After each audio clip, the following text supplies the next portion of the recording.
রাত 2টো। হাসপাতালের বারান্দায় ছেলেটা একা বসেছিল। ডাক্তার একটু আগেই বলেছে আপনার মায়ের অবস্থা খুব একটা ভালো না।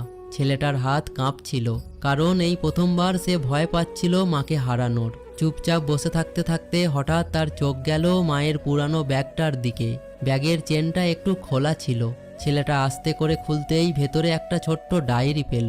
ডায়েরির প্রথম পাতায় লেখা, আমার ছেলেটার জন্য। ছেলেটার বুক ধক করে উঠল।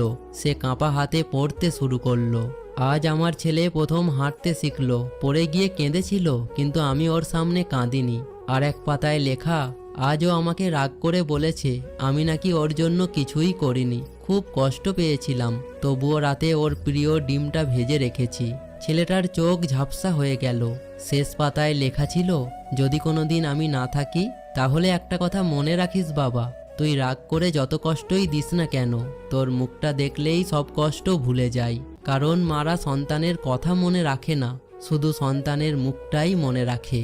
ঠিক তখনই হাসপাতালের ভেতর থেকে ডাক এলো, রোগীর ছেলের কেউ আছেন? ছেলেটা দৌড়ে ভেতরে গেল। গিয়ে দেখলো মা খুব আস্তে চোখ খুলে শুধু একটা কথাই বলল, বাবা খেয়েছিস? নিজের মৃত্যুর আগের মুহূর্তেও যে মানুষটা সন্তানের খাবার চিন্তা করে, সেই মানুষটার নামই মা। যে সত্যি মাকে ভালোবাসে সে একটা লাইক, কমেন্ট, সাবস্ক্রাইব করবেই।